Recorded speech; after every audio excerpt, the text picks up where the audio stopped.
You have these inverter companies that maybe built great products at the time, but are no longer in business. They'll have central inverters and they're just not here. And then a product breaks.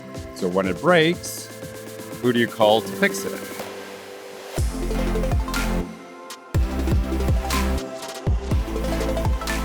I am joined by Ben Frank, the Vice President of C&I Sales for Solis. It's good to see you, Ben. Good to see you too, Nico. Today, we are going to have a conversation around a topic that seems to be bubbling to the surface more often here in the U.S., but has been both a concept, a topic, and even a market in Europe for quite some time. And that topic is repowering. Solis is well established in the North America market as a leader in the O&M sector. Your customer service, your attention to clients has garnered, I would say, a certain amount of respect and even fame because you really have spent a lot of care to the customer experience after the sale. And repowering has a lot to do with after the sale. What can you tell me about how Solis is positioning itself as a inverter manufacturer where repowering is concerned? Right, Nico. Well, thanks for having us here, and looking forward to this conversation. The repowering market, if you want to call it that, it's probably fairly new to the solar industry, mainly because projects are starting to get 10 years old now here in the U.S. Some are older, but as more volume is installed, and the challenge with repowering is, and how Solis is trying to position in that market is, what do you do with these underperforming assets that were designed and built, 10, 12 years ago with different standards, because we all know how quickly the solar industry moves. Yep. And, the standards have changed from a system design point of view and from an inverter point of view. So how do you take these old systems and get them to function back to 100% or close to 100% without incredible cost? And not only incredible costs, as everyone knows in the industry, you have incentives that are tied to solar projects.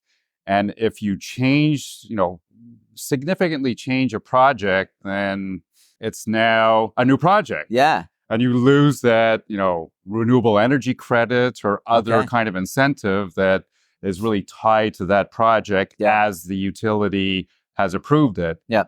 So the idea is change as little as possible, keep your interconnection, kilowatt AC rating and the form function that was there originally. Yeah. And then the other thing is, even if you could do all of that and maintain your interconnection as originally signed up by the utility, how can you do it at a cost that makes sense for the asset owner? Right? If it costs too much to fix it, or get it working back again, maybe you won't do it. Yeah.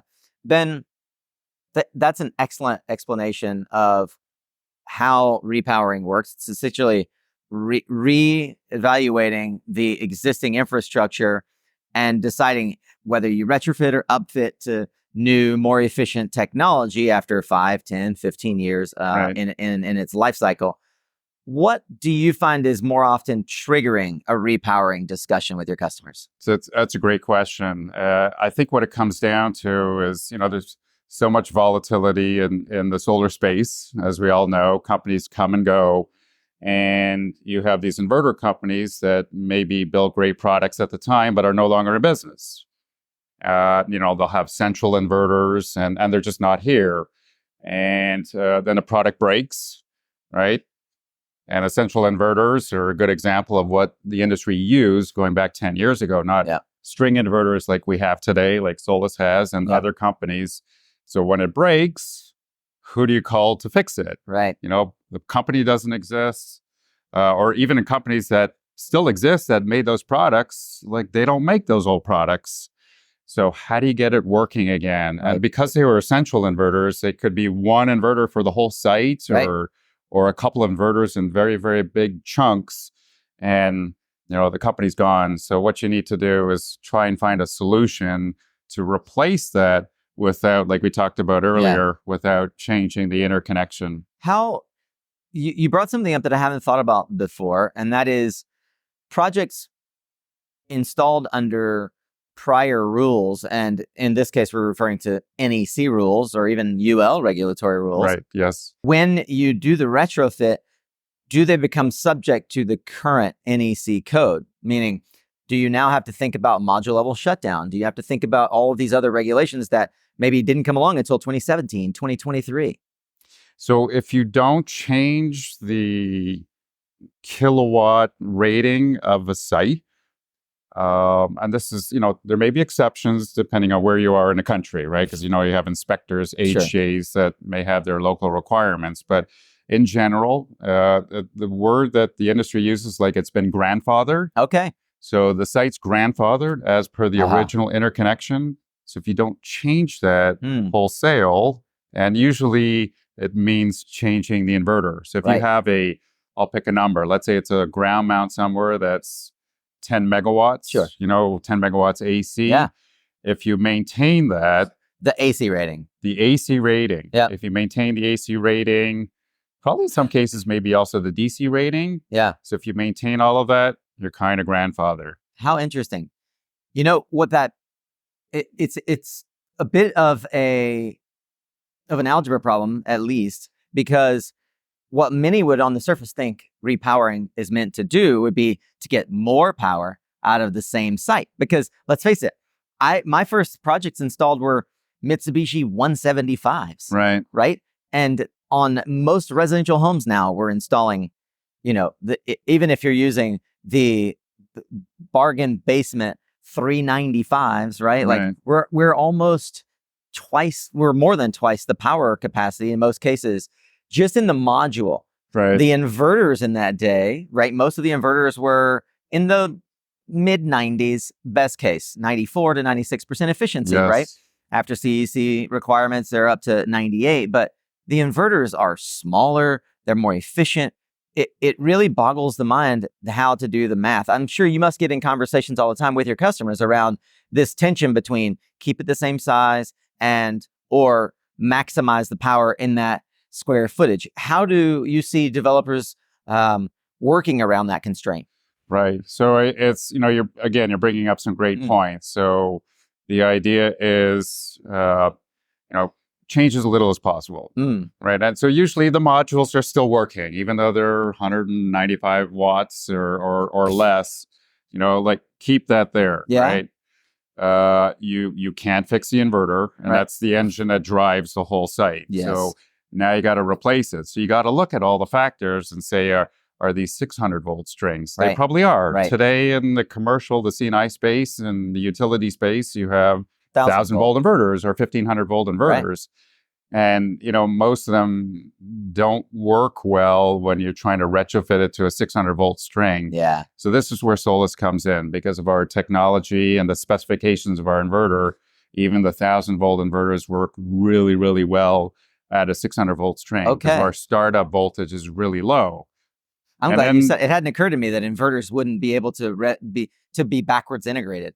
Well, and most inverters, that is the challenge, right? If you put a 1,000 volt inverter on a 600 volt string, your MPPT window, maybe the startup voltage is too high. So there's a very narrow window will actually work.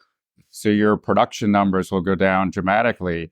But with Solis, because for example, our 100 kilowatt inverter, which has been very, very popular for retrofit, will actually start up at about 180 volts AC. Well, okay. So it will work for those 600 volt strings. Wow. Sorry, when I said AC, I meant it'll start at 180 volts DC. Right. So it will work for those 600 volt strings. And, leave the modules as they are, right? Remember, the idea is change as little as possible. Make it look as much like the old project as possible. As much as possible. So what you want to try and do is, keep your string sizing. Yeah. If you can, the same, because otherwise you need to restring it. A lot of labor to restring it. You want to be able to just replace the inverter. And in our case, we'll actually say you probably have a central inverter somewhere and then remote combining boxes in the array. We'll say, that central's not working. Take it out, take the combiner box out, and actually stick our inverter. Put the inverter there instead. Right there. And then, we got to look at other factors, like some of these old inverters have very unusual AC voltages. Okay. 360 volts, 420. So, we just take this very flexible inverter platform that we have Yeah. and make it fit for that application. So we maybe have to derate it, but there's a lot of flexibility that we can do with it. I'm joined by the Vice President of Sales from Solis, Jeff Zissulis. Yes. I bet nobody ever has any issues saying that. No, Zissulis. everybody gets it right the first time. Exactly, especially at Starbucks. Yes, and I struggle with it from time to time. Jeff, the Solis has really done a tremendous job of market penetration and growth throughout the Americas. And I would say, as someone who spent a lot of time in Latin America and seeing your penetration in the distributed generation market in Latin America, it has been impressive, but intentionally focused around your customer service and the way there are lots of providers that have string inverters, to be frank. Yeah. So how do you, as the head of sales, when you and your team sit down and think about the landscape, which in the U.S. has been dominated by really just a couple of players, Correct. For a decade. Yes. How do you evaluate the landscape and really speak to installers about the differentiation of Solis compared with some of the other peers that your installers are going to see in the marketplace as they try to think about alternatives to module level power electronics? No, so great question. As with anything in life, change is hard. So if you've been doing something for the last 10 years, it's hard to think about using a different product. Yeah. Right? You're comfortable. But what we often forget is 10 years ago, we started using that product. That's correct. And we were uncomfortable with it. And we had to get comfortable with it. So we go in and talk to installers about don't change your business overnight. Don't all of a sudden switch everything to Solis. Yeah. What we want you to do is your first 2 projects. Right. Try something. Yeah. If you like it, do 2 more because the second 2 are going to be better than the first 2. Yeah. But what it's doing is it's opening you up to a new product and something that's going to allow you to be either competitive at the kitchen table, more competitive at the kitchen table, or it's going to, make you more profitable. Right. And profit's not a swear word, right? It's a good thing. Yeah, especially in 2023 with the market cratering as much as 80% in some places, increasing profitability, especially not just for the installer, but for the homeowner is a key component to the switch that we are seeing. Folks considering different equipment options that are available. Speaking to that, Solis, I think, number 3 inverter in the world. Correct. So yet there are installers who probably still are not familiar with the brand, and because they have been using what's on an approved vendor list, right? They've been going with the module level power electronics. A lot of folks, as they become aware of the alternatives, are thinking in 2024, how do I return to profitability? How do I sit down at the kitchen table and look squarely in the eye of that homeowner and say, I can deliver you savings in a world where the financing options are upside down compared to 2 years ago. Can you talk a bit about that conversation that you're hearing from the installers and why they see the compelling option to go with something like a string inverter? Yeah. So we talk about if I could come into your business and I could offer you a special pricing agreement that was 75 cents a watt. Would you be interested? If you could save 75 cents a watt, would you be interested? I would absolutely be interested. Right. Yes. And I would say, tell me more. Right. Right. And then what if I told you that customer acquisition cost could be close to 0? I'm listening. Right. So this is how we're helping people change how they think about the residential market right now, because it is tough. We know it's tough. The residential market is down. Yeah. So we go in, the first thing we talk about is how are things in 2021 and 2022 residentially, right? Their biggest complaint was they couldn't hire enough people and you couldn't get enough product. Yes. Right? So now those customers all didn't buy from you. You talked to a lot of people. Yeah. So now go through your lead database, whether it's 100 people or whether it's 1,000 people. These are people that saw a quote and likely didn't go solar. Yeah. But now you have to go in with a new offering. Yeah. And it's got to be savings. Yeah. So we're starting to have the conversation with installers about it's time to think differently about financing. Yeah. Go find a local credit union that has a green loan. Oh, yeah. Right? Because the dealer fees have gone up. The cost of money has gone up. So now go find a local bank that's probably going to offer 6.5% interest. They'll do a 20-year loan without a fee. Yeah. Right? So now the fees are about 35%. On a 10 wow. kW system, It's $3,500. $3,500, exactly. Panels. 2 years ago when you couldn't get them, there were no deals, No. right? Yeah. Well, right now, panel prices are about half of what they were. Yeah. So if you can save 25 cents a watt, right there, 35 plus 25, Yeah. right? Now, this is where we come in, and this can be about profitability. Maybe you just keep the margin from using a different technology. Yep. But a homeowner cares about saving money, and they want to make sure it meets code, right? Because we trust that code keeps us safe. That's what our product does. Yeah. At the base, and you should be able to save another 15 cents a watt. So there's that 75 cent a watt spa, and you're meeting their needs. They're going to save money, and they're going to meet code. But we also know that some customers still want full optimization. We can do that too. Yep. But that last 15 cents isn't going to be there. You're going to pay a premium for it. Yeah. But you're still going in with savings. Yeah. I'm glad you walked through that 75 cents stack. It really is remarkable, not just how the market on the supply chain side has recovered, so to speak, with regards to module pricing coming down, and how we are responding to the elevated financing options. But the market really took a beating from California to Vermont. And I'm curious, from the manufacturer seat, you have a lot more visibility broadly of how the market is recovering. Where do you see signs of life that things are returning to normal? And I would love to know if you have a sense of when we might in 24 get back to what feels like homeostasis and growth. It's a great question about when are we going to see it. So every Monday on my sales team call, I ask my team, where are you hearing? Like, I want to be on the cutting edge. Yes. Because we know at some point it'll pick up from the season. Yeah. But we don't know when. My guess is we see early April. Okay. I'm very optimistic. I think when the sun comes out and people get excited, I think we get back on track earlier. When Utah starts installing, the nation's back on track. Exactly. But where we're seeing the most success are actually the installers that before code kicked in 2014, they embraced the new technology and they went and stole market share from all their competitors. Oh, yeah. So because what happens is they saw what was coming and they embraced it early and they were able to ride the wave. And what is it specifically that they saw coming? So they saw code coming back in 2014, right? So when their local market was looking at the code, they embraced it before it was code. Which code? So rapid shutdown, panel level rapid shutdown. And they tend to move faster and grab market share when there is a shift in the market. Yeah. And those are the same installers that are like, wait, in 2014, this is how I stole market share. Yeah. So now they're going, wow, this is how I'm going to do it again.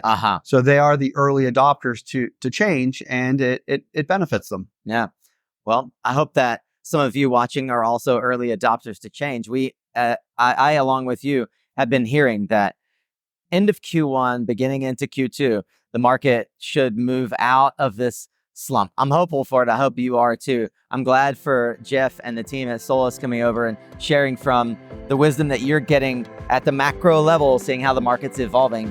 I, for one, feel enlightened from the conversation we've had today. Thanks for joining us here at Power Up Live. Thanks for having us. Yeah.